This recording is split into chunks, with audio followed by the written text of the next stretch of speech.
Assalamualaikum warahmatullahi wabarakatuh. Saya Fitri Ayu Soleka dari kelompok 6. Di sini saya akan mempresentasikan hasil makalah yang sudah saya buat tentang prosedur mediasi. Yang pertama, proses pramediasi. Yang pertama, para pihak dalam hal ini penggugat mengajukan gugatan dan mendaftarkan perkara. Kemudian, Ketua Pengadilan Negeri menunjuk majelis hakim. Kemudian, hari pertama sidang, majelis hakim wajib mengupayakan perdamaian kepada para pihak melalui proses mediasi. Kemudian, para pihak dapat memilih mediator, hakim atau non-hakim yang telah memiliki sertifikat sebagai mediator.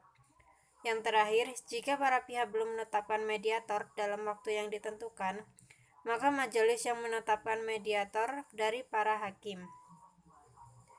Yang kedua, proses mediasi.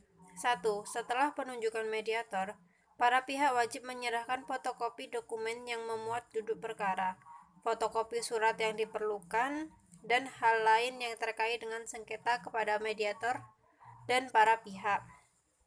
2.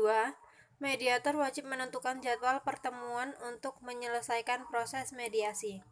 3. Pemanggilan saksi ahli dimungkinkan atas persetujuan para pihak, di mana semua biaya jasa ahli ditanggung oleh para pihak berdasarkan kesepakatan.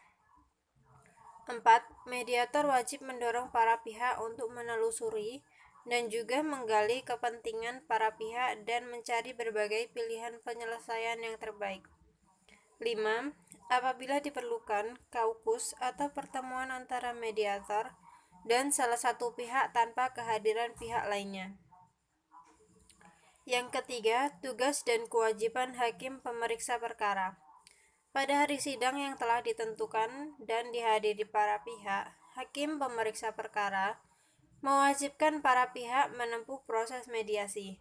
Hakim pemeriksa perkara juga diwajibkan untuk menjelaskan tentang prosedur mediasi kepada para pihak. Hal-hal yang dijelaskan meliputi 1. Pengertian serta manfaat mediasi. 2. Kewajiban para pihak untuk menghadiri mediasi serta akibat hukum jika tidak memiliki itikat baik dalam proses mediasi. Kemudian, biaya yang timbul dalam proses mediasi. Selanjutnya, pilihan menindaklanjuti kesepakatan perdamaian menjadi akta perdamaian atau pencabutan kesepakatan. Kemudian yang kelima, kewajiban para pihak menandatangani formulir penjelasan mediasi. 4. Presentasi para pihak. Setiap pihak diberikan kesempatan untuk menjelaskan pandangan mereka terkait dengan sengketa kepada mediator. Tujuan dari presentasi ini sendiri adalah untuk memberikan informasi serta keinginan para pihak terkait dengan sengketa yang terjadi. Kesempatan yang diberikan mediator dalam hal ini yaitu yang pertama, penyampaian fakta juga posisi versi dari masing-masing pihak, kemudian mediator sebagai pendengar aktif yang juga dapat mengajukan pertanyaan. Ketiga, mediator mengontrol perilaku para pihak dengan menerapkan aturan. Yang kelima, identifikasi masalah. Mediator akan menggunakan kaukus atau bilik kecil, yaitu mengadakan pertemuan pribadi dengan para pihak yang bersengketa secara terpisah. Pada proses ini, mediator akan menggunakannya untuk melakukan tanya jawab kepada para pihak secara mendalam dengan tujuan untuk mencari informasi tentang apa yang diinginkan oleh para pihak yang bersengketa. Dengan kata lain, mediator melakukan pengembangan informasi dan menyelidiki kepentingan para pihak serta kemungkinan penyelesaiannya. Yang keenam, proses akhir mediasi.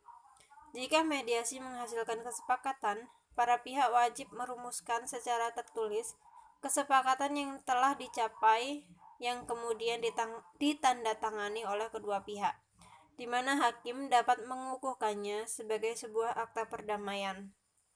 Atau, jika kesepakatan tidak dicapai, para pihak harus memuat klausula pencabutan gugatan atau klausula yang menyatakan perkara telah selesai.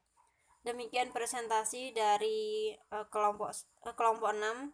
Wassalamualaikum warahmatullahi wabarakatuh.